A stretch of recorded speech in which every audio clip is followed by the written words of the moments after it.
Welcome to the Fantasy Football Forge. It is almost time for championship week. This week on the Saturday Spesh, I am going to go over the normal things here. We have the injury report, a couple of headlines. There wasn't actually much aside from all of the quarterbacks that won't be playing, those types of items, but most of that will be covered in the injury report here. And then it's on to the Steel Stock Scraps portion, which is like a stardom situm / bold takes. I will actually not be going over what to expect in the offseason. I just want to focus on championship week for now, so we'll get to that. Next week I will have a limited offering of videos for next week. At least I probably won't be doing a waiver wire video, but I will get the positional videos out for those who have their championship weeks in week 18. Now, let's just get right on to the injuries for this week. And so far for the quarterbacks, Derek Carr, Tua Tagovailoa, Colt McCoy, Lamar Jackson have all been ruled out. This is as of Friday night. Then Jalen Hurts is doubtful, not expected to play. Trevor Lawrence is questionable. Jared Stidham, Teddy Bridgewater, David Blau are all going to be starting. Then on to the running backs, and Antonio Gibson is out. As far as questionable guys, Ramondre Stevenson is questionable, expected to play. Dare Ogunbowale, questionable. Kenneth Walker is expected to be playing. And Kamara's going to be fine. Damian Harris has been ruled in. Aaron Jones is off of the injury report, so that's hopefully it's a pretty big deal. At least gives us a little more confidence for him and maybe a little less for A.J. Dillon. Then James Conner and Austin Eckler have also been cleared as fine, and they will be playing. As far as the wide receivers go, Mecole Hardman, Devontae Parker, and Deebo Samuel have all been ruled out. Marquise Goodwin is doubtful. And then Chase Claypool, DeAndre Hopkins, Chris Olave, Christian Watson, Jerry Jeudy, Tyler Lockett are all questionable. Tyler Lockett is expected to be playing. Obviously, Jerry Jeudy too. Christian Watson kind of up in the air. Equanimeous St. Brown is in for Chicago, so that's kind of a good thing, I guess, for Justin Fields there. Then as far as the tight ends go, Jonnu Smith and Greg Dulcich have already been ruled out. Greg Dulcich has been put on IR for anybody that's going to continue to be playing throughout this season. We'll look forward to that name next year, and in this offseason, we'll definitely be trying to figure out how much value he has. As far as questionable players, Tyler Higbee is expected to be playing, and Hunter Henry is questionable. It looks like he's probably going to be playing. Now on to the headlines, and if Christian Watson is cleared, he will play, says LaFleur, and it is fair to assume that Tyler Huntley is starting. I think that came out maybe a little bit before the Lamar Jackson being out news, so obviously Tyler Huntley is starting. Then Hopkins is dealing with a knee issue. We'll see how that feels Saturday. So we should know more quite probably by the time that you are watching this video, and so I'll maybe put a note down in the comments here on YouTube for him. Then Tyler Lockett may be going this weekend. It sounds like he's going to be playing. There was a expected to play quote for him, and actually I went much higher than that for him, so ignore that. Changed my mind from my initial thoughts on him. Now it's on to the Steel Stock Scrap portion, the Stardom Situm, and I will give you also a DFS value play based on FanDuel pricing, and for that and for each of the Steel Stocks and Scraps from last week, I will give a quick rating, mostly on a good to bad scale. With if anything says mixed, that means I did good with one of the guys and I did bad with the other, because I have two selections for each. And so let's move on to those tight end steals. And last week I did bad with the names I gave you. Not anything terrible, but it didn't quite work out. So Tyler Conklin is going to be the first name that I'm going to be giving you this week. I have him ranked 3 spots ahead of the ECR as of now. Of course, rankings may still change, and of course you can find my rankings up at the website www.theffforge.com, or you can find my final rankings live with me on Sunday 1 hour prior to kickoff, where you can ask me any of your start sit questions, or you could just look at the rankings and leave as quickly as you came in. It's all fair. As far as Tyler Conklin goes, do have him 3 spots ahead of the ECR, going up against Seattle. Seattle is the 3rd best tight end matchup on the season, and Mike White is back. So I'm hopeful for a certain amount of targets to go Tyler Conklin's way, and a certain amount of efficiency, and hopefully a touchdown to top that off and give you a good game there. Then Hayden Hurst, I have ranked one spot behind him. I have him ranked 16th. The ECR is 35th on him because Hayden Hurst is one of the questionable guys. As far as I can tell, it looks like he will be playing going up against Buffalo. This is the 8th highest implied point total via the Vegas lines for Cincinnati themselves. As most weeks for Cincinnati, there's a nice high ceiling, a lot of opportunities for touchdowns for players, and that includes Hayden Hurst, so you hope that pays off. Not something I want to overlook, and so like him a fair bit. Let's move on to the stocks. And last week I had very mixed results, which means one of the stock options was very good and the other was very bad. So this week we're going to maybe get you two good names here, starting off with Tyler Higbee, who I have ranked 10th. The ECR on him is 9th. That's the expert consensus ranking, and going up against the Los Angeles Chargers. And so obviously the general idea here is that the experts and myself are pretty much suggesting that Tyler Higbee be a start. In the last 3 games, all 3 games with Baker Mayfield, he has had 19 targets and 3 touchdowns total. So he's on a pretty healthy run there, and you just hope for that to continue. There are reasons to believe that it could here this week against the Los Angeles Chargers. Then Darren Waller, I've ranked 14th. The ECR on him is 13th, going up against Detroit. I have moved him up quite a bit since my initial rankings for the tight ends. I looked into him a little bit more, and I was a little bit further down on him. What I thought he had done this season was a little bit worse than what he's actually done, and so I myself and the experts are gently not super excited about Darren Waller here. Hopefully that was the only error I had. I don't know why, how I missed that. I knew that was wrong as soon as I saw it. Darren Waller is going up against San Francisco this week, and this game does have the 4th lowest implied total, so obviously some concern there for Darren Waller. It is the 7th worst matchup for tight ends, and Jared Stidham will be at quarterback. Whether that is a good thing or a bad thing for Darren Waller is yet to be determined, and so there's obviously a lot of risk with playing Darren Waller this week. So, though I have moved him up, this is more of a heating warning call for him because he does have a high percentage of being started yet, and there are some better options out there, but not the worst. Yeah, he's done all right while he's been out there. Now let's move on to the tight end scraps. And last week I did great. I actually did pretty good last week. After 2 weeks prior to that, I had 2 really good weeks, and then I went for it all and predicted I wouldn't do well. I didn't do so well, and I thought last week I kind of continued on that path of really going for it all, but it turned out better this week. So I think I got you some really good calls last week, and I'm hoping that we can do that again this week because these games matter if we got here. So on to these scraps here with Taysom Hill. I have him ranked 13th. ECR is 11th. Not a huge difference, but a couple spots behind, going up against Philadelphia. So there is some decent upside in that matchup. But, there were reasons that we really liked Taysom Hill last week. That is the second huge game he's had. Doesn't have the worst floor.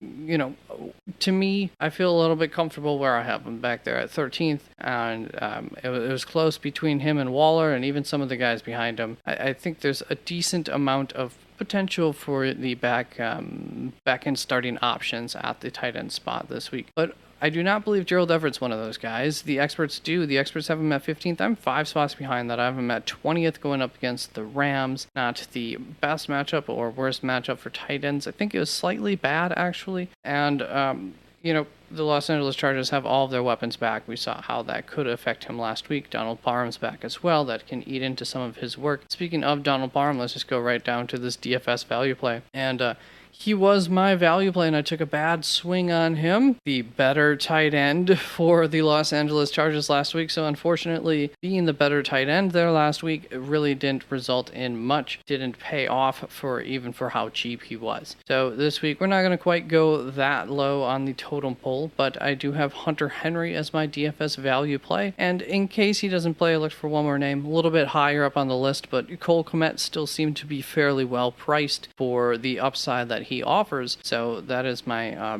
backup option there, or just, if you don't want to go Hunter Henry, want to go spend a little bit more money, I think Cole's a good price this week. So let's move on to the quarterback steals. And last week I did really good with my quarterback steals. I was tempted to put amazing there, but I don't want to overshoot on these things. So this week I'm going to give you the name Brock Purdy here. I have him ranked 8th.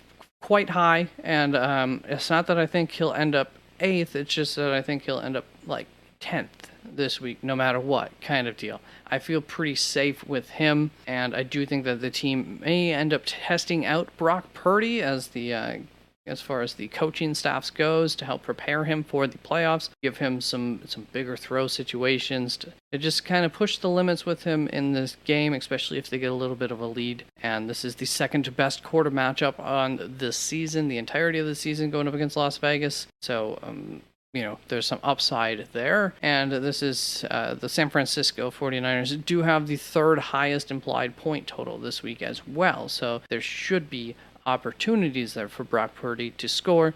Hopefully it's not the running backs running it in. And so that's the main risk with Brock Purdy, is that last week it worked out well, and he did get, I think, 2 touchdowns. And this week, I'm hoping that will happen again. So I have him 7 spots ahead of the ECR. ECR on him is 15th. Really, really good matchup. Now let's move on to Sam Darnold here, who I have ranked 6 spots ahead of the ECR. The ECR on him is 22nd. I'm ranked 16th. Might be pushing my luck on this one. It worked last week, and so I am going back to the well. Going up against Tampa Bay, though, a little tougher matchup. See if that one works out. I don't know if you may not have heard, I said in one video, I did end up starting Sam Darnold last week, and so that was a good play. Happy with that. Started him over Brock Purdy, one player, and then somebody else that I had on my roster, Deshaun Watson, sort of over both of them, so that worked well. Now let's move on to the stocks this week, and last week I did pretty good for my quarterback stocks. This week I'm going to give you the name Geno Smith here is a bit of a sit stock. I have him ranked 15th, the experts have him ranked 14th, going up against the New York Jets. Sorry, for a moment I was like, Geno Smith plays for the Jets. Been a while since that, but the Jets are the 4th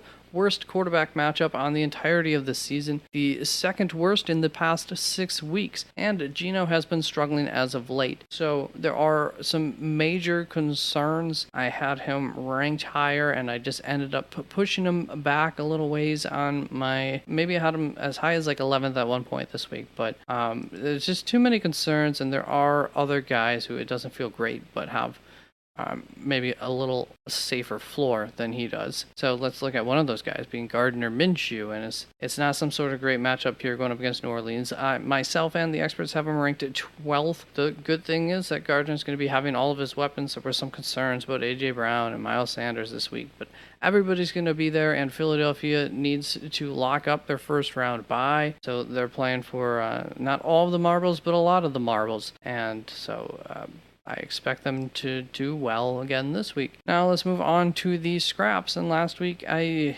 didn't really know how to rate myself here. Apparently, did I do mixed? Did I do okay? Maybe I did bad.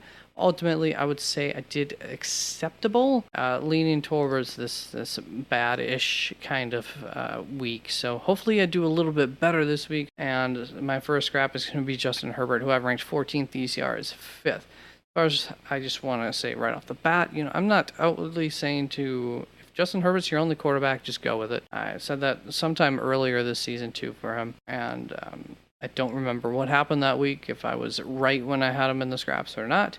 Decent chance that I was right, because Justin Herbert is the quarterback 16 as far as fantasy points scored per game go. So, it's not like he's been great this year, but he does have all of his weapons back. The only thing is they've really stuck with this non-explosive, short passing attack, not really super high scoring, just kind of high, if not even efficiency, but high probability plays. And so don't know if they're going to change that a whole lot this week. The Rams are the 8th worst quarterback matchup over the past 6 weeks. So it's not a great quarterback matchup either. And this, if you're playing Justin Herbert, just limit your expectations. And what does that mean? That just means that in your flex spot, maybe pick the guy who has the higher ceiling, a little bit less of a safer floor. Just plan for a potentially slightly upsetting output from Justin Herbert, and if you get more points,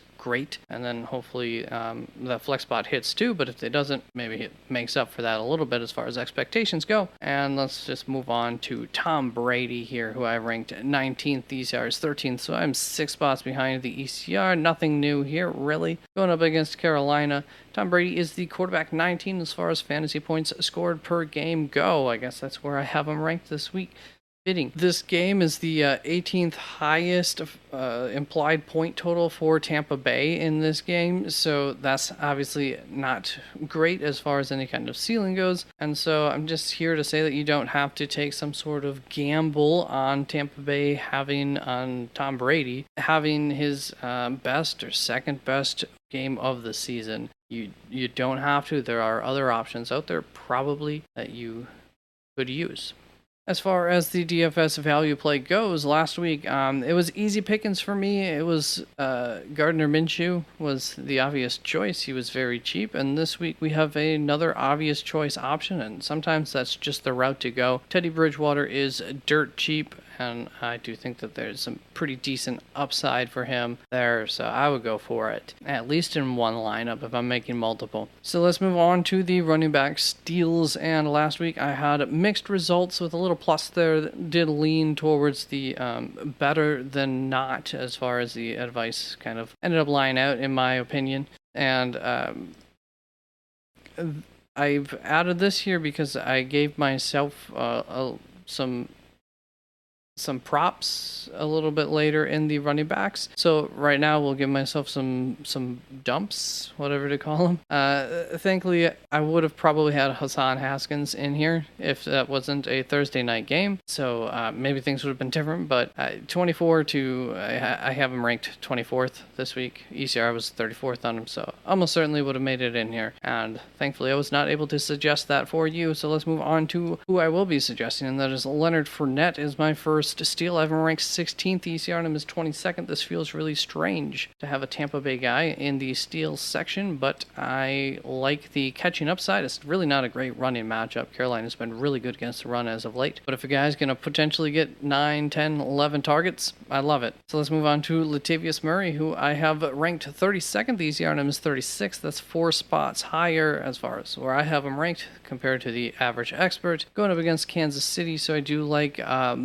touchdown potential, a lot of potentially a fair amount of chances for this offense to get into some sort of scoring territory. And that's about as good as it gets, just the amount of opportunities and potentially extra opportunities if Kansas City were to be efficient against the defense. Or maybe the defense shows up and it's kind of a close game and still Latavius Murray gets more opportunities here. So let's just move right on to the running back stocks. And last week I had mixed results. Maybe I did well. It depends what exactly I said. So now let's go on to Brian Robinson for this week, who I've ranked 17th, 1 spot higher than the ECR, going up against Cleveland. And Brian Robinson is a late riser in my rankings. He's possibly would have been a scrap candidate, despite liking him quite a bit this week. I just originally had him like 6 spots lower than the ECR. But with Antonio Gibson out and facing Cleveland, who is the 6th best matchup for running backs over the past 6 weeks, Brian Robinson has a great opportunity to win folks their championship game. And I got, I moved him up a little bit, I think, earlier in the week. And then with Antonio Gibson being out, gave me all the confidence to just push him up a little bit more over a few other guys who are sharing backfields and such. And then Tyler Algier here is going to be pretty much the same darn story, but he's facing the 2nd best matchup for running backs in Arizona there. So 2 guys who you've held on to for some time, maybe haven't been able to play a whole lot, and they could earn their roster spots and more for you this weekend. Now let's move on to the scraps. And last week my advice was very good for the scraps, and this week I could have warned you about Ezekiel Elliott. I had him ranked 19th, whereas the experts had him ranked 11th. A little high there going up against Tennessee when Zeke is just a traditional north and south runner, and Tennessee's really good at stopping that. So surprised that the experts ended up going that high on him once Pollard was ruled out, but I kept it real, and so proud of that, but too little too late, huh?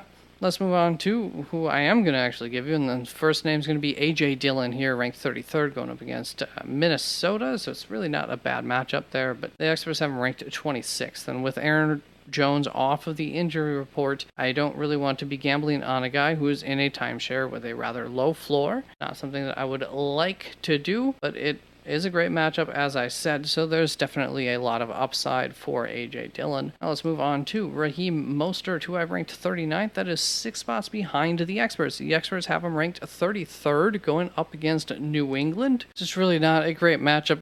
Another split timeshare. I have enough concerns about Raheem Mostert, and there are other guys that I like more, that I just went those routes. As far as the DFS value plays last week, as far as that goes, last week I did okay. I did not directly help you win $1 million, but maybe the money saved on that player could have been used elsewhere to help you win. As far as this week goes, James Cook is super cheap for the his recent success, and so I was surprised about that. I would definitely be willing to take a shot at that because I think he could easily outscore one or both of these guys.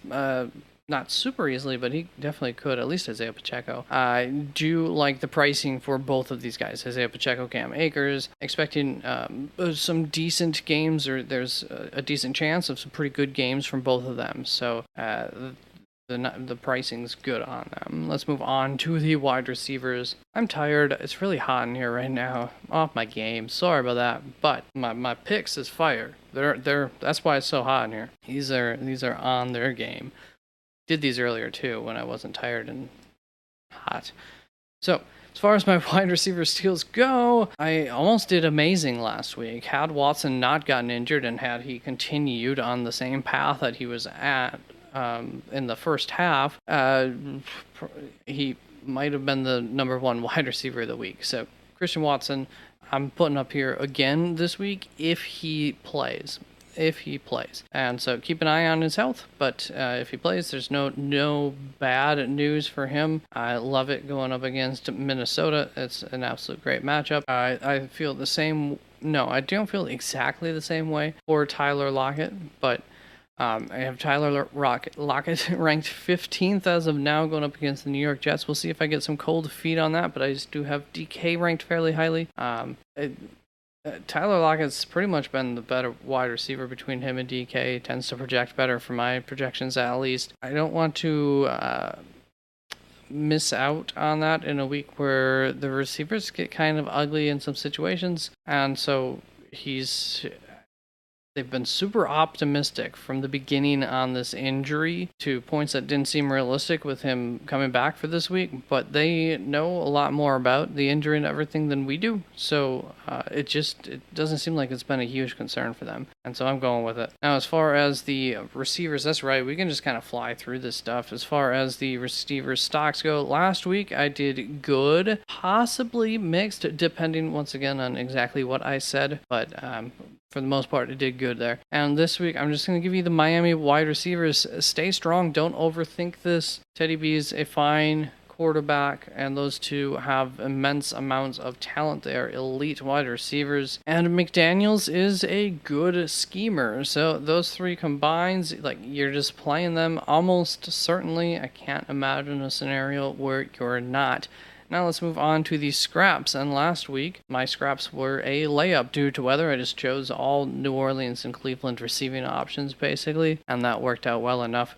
Mari Cooper did do a little bit better than I expected, but I think I actually had him ranked 31st, and he ended the week 31st, because that was just the point where I was like, well, just in case he has a good week, this is where I feel safe taking him over other guys, and he had an all right week. Finish right where I ranked him, so that was kind of cool. As far as this week goes, here are two elite receivers here in DeAndre Hopkins and Davante Adams that I have in my scraps pile, and unfortunately they have become risky options due to their quarterback situations, due to playoff situations, due to player health.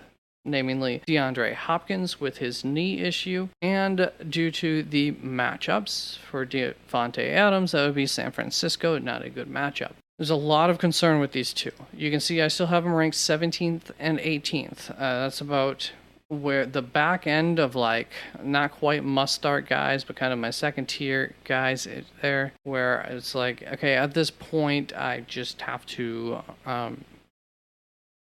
say you don't want to miss out on these players. They're gonna get targets, should get a fair amount of them, and so that's where I'm kind of Amari Coopering it, I guess, to bring that back around and use that as how I'm looking at these guys. So they're not must sits, but depending on your roster and depending on your opponent's roster, these two may have upsides that you may want to pass on for a safer option, but you definitely don't have to. And once again, it just depends on how you're feeling about the matchup. Ultimately, there's some decisions that just need to be made based on your roster, your opponent's roster, and weighing the pluses and the minuses of everything. And these two do have good upside that you just, like I said, not must sits this week, even though it sure feels like it.